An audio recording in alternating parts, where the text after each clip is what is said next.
Olá, gente, tudo bem? Boa tarde. Vamos para mais uma aula de língua portuguesa. Hoje nós vamos fazer a correção de atividade, assim como nós havíamos combinado na aula passada, tá bem?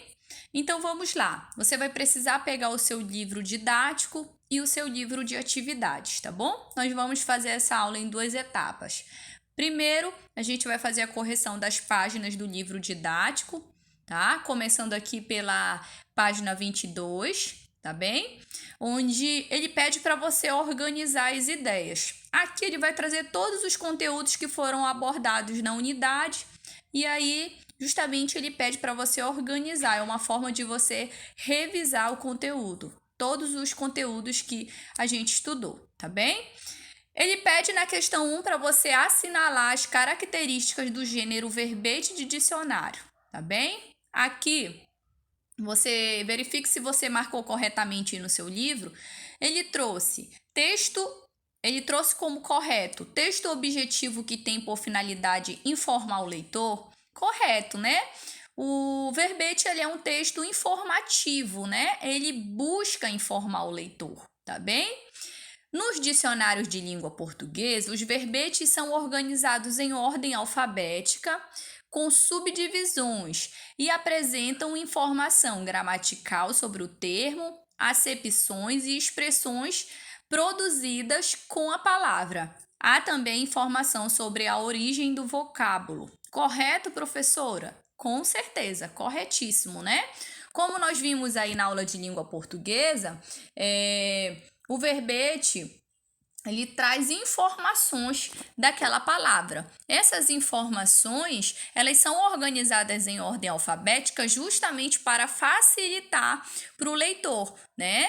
Então, imagine você, se fosse tudo aleatório, né? Você teria um trabalhão para encontrar a palavra que você quisesse. Sendo assim, não. Eles organizam por ordem alfabética, né? Com subdivisões para que essa informação fique mais fácil, tá bem? Mais fácil de ser procurada lá no dicionário, que no caso você procura a palavra que você quer saber, que você quer conhecer, saber o significado, né, e tudo mais. Então fica mais fácil. E também ele traz outras informações, né, como a classe gramatical, a origem do vocábulo, que é bastante importante também, tá bem? Nos dicionários especializados em um tema ou uma área do conhecimento, os verbetes são mais amplos e aprofundam as informações sobre o assunto, correto? Sim. Geralmente a gente chama também de verbete, esse verbete especializado, ele é também chamado de verbete temático. Por quê, professora? Porque geralmente ele traz aí um tema específico de uma área do conhecimento. Por ele trazer de forma mais específica, ele acaba se aprofundando mais, então ele contextualiza mais aquela palavra, ele traz informações mais detalhadas, tá bom? Então ele é muito mais aprofundado, o verbete especializado, do que o verbete que nós conhecemos, o verbete de dicionário, tá bom? Mas todos são importantes. A única diferença que vai haver entre eles é essa. O verbete de dicionário, ele é mais objetivo. Já o verbete especializado, ele é mais aprofundado, mais detalhado, tá bem? Vamos que vamos. Questão 2, ele trouxe um esquema aqui para a gente completar. Nós vimos período composto, né? Depois de verbete de dicionário, período composto por coordenação. Nós vimos que as orações coordenadas, elas podem ser de dois tipos. Elas podem ser sindética, né? O que isso significa, professora? Com conjunção. E elas podem ser assindéticas, que é sem conjunção, tá bem? Aqui ele trouxe esse esquema, você pode completar aí no seu livro, caso você ainda não tenha feito. Se você fez, você só vai verificar se está tudo certinho. As orações coordenadas sindéticas, elas têm subdivisões, né? Elas são divididas, tá? De acordo com um sentido que aquela conjunção quer expressar. Então, elas podem ser aditivas, né? Elas podem ser alternativas, elas podem ser conclusivas, tá bom? Então, é importante você se atentar aí. Nesse caso aqui, você vai trazer aí, você vai colocar aditiva, tá bem? E também você vai colocar a relação de soma, né? Ou seja, de adição. Tá bom? E elas pode ser adversativa também, né? Adversativa a gente viu, que a adversativa é relação de oposição, né? Ou seja, sentido contrário, tá bem? Só um esquema mesmo para você relembrar. Continuando, gente, nós vamos ter a sessão Hora do Estudo, né? Ele trouxe aqui um texto pra gente, né? Observe aí, ele fala sobre a crônica. O texto jornalístico desenvolvido de forma livre e pessoal a partir de fatos e acontecimentos da atualidade, com teor literário, político, esportivo, artístico, né? De amenidades. Segundo Muniz, Sodré e Maria Helena Ferrari, a crônica é um meio termo entre o jornalismo e a literatura, né? E aí ele continua falando sobre a crônica, ele fala também sobre a notícia, né? O ponto comum entre a crônica e a notícia ou a reportagem é que o cronista, assim como o repórter, não prescinde do acontecimento, mas ao contrário deste, ele paira sobre os fatos, fazendo com que se destaque no texto o enfoque pessoal, onde entram juízos implícitos e explícitos do autor. Por outro lado, o editorial difere da crônica pelo fato de que, nesta, o juízo de valor se confunde com os próprios fatos expostos, sem o dogmatismo do editorial, no qual a opinião do autor, representando a opinião da empresa jornalística, constitui o eixo do texto, tá bom, galerinha? Então, ele fala aí sobre 3 gêneros muito legais. Crônica, né? Fala um pouco da notícia, da reportagem e, ao término, ele fala sobre o editorial, que também é um gênero muito legal, tá bom? Ambos, eles têm coisas semelhantes, mas eles também têm as suas diferenças, tá bem? Como ele falou, a crônica, ela fica entre o jornalístico e literário. A notícia, ela é mais jornalística mesmo, né? A principal função da notícia é a informação, tá bem? A reportagem já é um pouco mais subjetiva, é mais subjetiva que a notícia. A notícia é objetiva, a reportagem ela é mais subjetiva, né? Então, o repórter, que é a pessoa incumbida de produzir uma reportagem, ele tem uma liberdade maior ao noticiar aquele fato. Além de que ele também mergulha mais dentro do fato que ele está ali investigando, que ele está pesquisando. Por isso que nós dizemos que a reportagem ela é um texto mais completo, é um texto mais aprofundado. E o editorial, professor? O editorial ele é um texto jornalístico, só que ele representa a visão daquela empresa jornalística, tá bom? Então, olha lá, nós vamos ter, por exemplo, o Globo, né? Nós vamos ter o Folha de São Paulo. Geralmente tem editoriais desses jornais. Então, eles escolhem um tema sobre política, economia e outros temas assim. E aí ele escreve, né, sobre aquele tema. Então, ali o editorialista, ele representa a visão do grupo, ou seja, daquele jornal sobre aquele tema, tá bem? Vamos que vamos para a atividade. Aqui a letra A, ele diz, segundo o verbete, esse texto que nós acabamos de ler é um verbete, tá bom? Então, ele falando sobre crônica, notícia, reportagem, editorial, é um verbete. Por quê, professora? Porque ele está dando informações, né? Ele está informando, ele está mostrando, está definindo, tá informando mesmo o leitor, tá bem? Então, é um verbete. Então, ele diz assim, segundo o verbete, uma característica comum à crônica e à reportagem é a relação direta com o acontecimento, tá bom? Então, isso é comum entre esses 2 gêneros, tanto a crônica, né, quanto à reportagem, tá bom? Essa relação direta com o acontecimento. A crônica, ela pode ser narrativa, né? Ela pode ser de vários tipos e ela tem como uma dessas marcas, né, essa relação direta, assim como a notícia. Questão 2. De acordo com o verbete, o editorial representa sempre o ponto de vista da empresa jornalística, como eu acabei de falar ainda agora para vocês, tá bem? Terceira questão. O termo dogmatismo, no contexto de verbete, significa opiniões assumidas nas manifestações de opinião.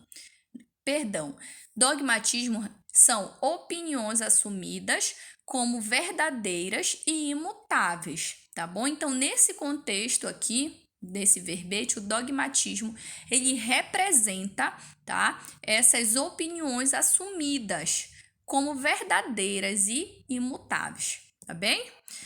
Por meio de um verbete, descreve-se um conceito, define-se um termo de modo objetivo. Então, não esqueça das características do verbete, tá? Ele descreve um conceito e ele também traz definições daquele termo, tá bom? Que pode ser daquele termo que, no caso, é a palavra, tá bom? De forma objetiva, ou seja, sem opinião do autor.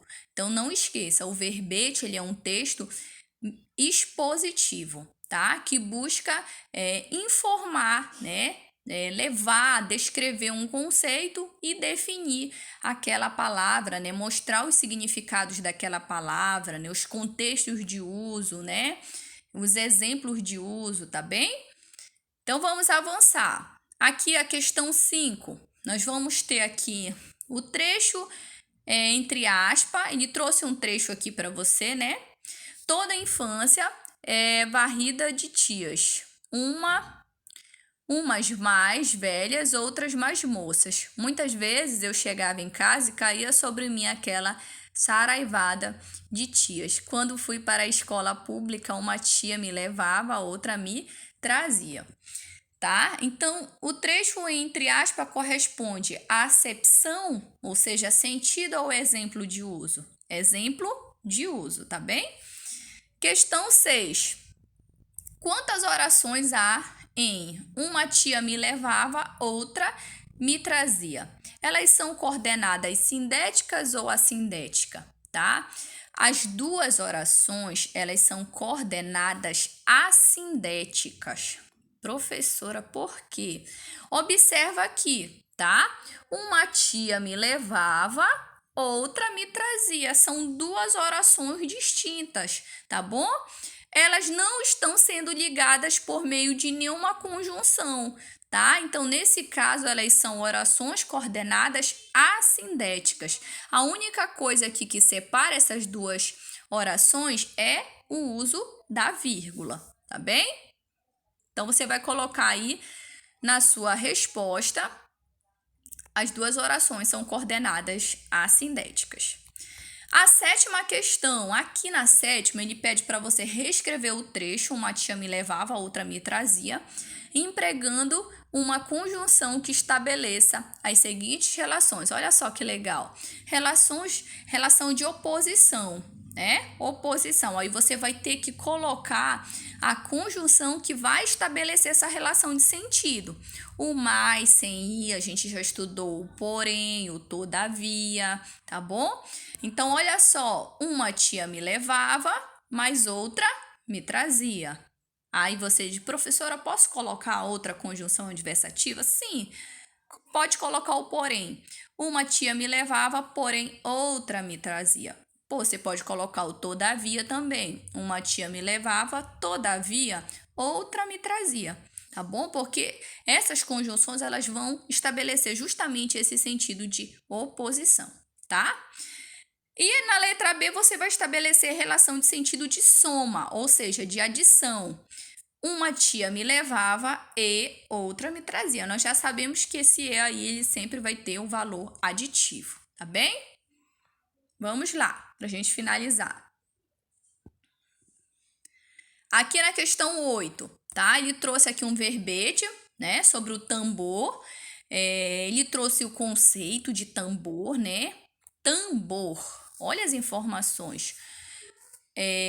Designativo de instrumentos de percussão cilíndricos, fechado por couro ou plásticos, que, quando vibrados por baquetas ou pelas mãos, produzem sons semelhantes, mas de tons e intensidades que dependem do seu tamanho, como o tarol, o surdo, o zabumba e etc. Tambor de guerra.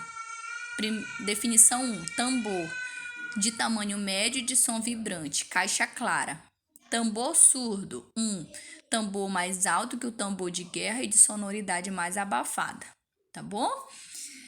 Vamos para a atividade para ver o que é que ele está pedindo. Produzem sons semelhantes, mas de tons e intensidades que dependem de seu tamanho. Qual é a relação de sentido que a palavra mais estabelece? Explique sua resposta. Ao ligar as ideias no período, estabelece relação de oposição, né? Pois opõe semelhança e diferença. Sons semelhantes, mas tons e intensidades não. Então, como você já sabe, né? Esse mais aí, ele dá uma ideia de oposição, tá ok? Letra B. Tambor mais alto que o tambor de guerra e de sonoridade mais abafada. Nesse trecho, qual a função e o sentido dos termos destacados? Ele trouxe aqui. Trata-se da mesma palavra nos dois casos. Observe que ele está trazendo aí os dois mais com i, né? Um advérbio que intensifica as palavras aqui liga, que é o alto, né? E, nesse caso, os adjetivos alto e abafada, respectivamente, né? Então, você vai perceber que o mais, ele está intensificando o valor aqui do alto, né? E o valor aqui também, olha. Ambos são o quê? Adjetivos, tanto alto quanto abafada, né? Então, ele tem valor de advérbio, tá bem, meus amores? Ok. A gente finaliza aqui a correção do livro didático. Na próxima aula que eu irei gravar para vocês, amanhã, a gente faz a correção do livro de atividades, tá bem? Beijos, fiquem com Deus e até o nosso próximo encontro. Tchau, tchau.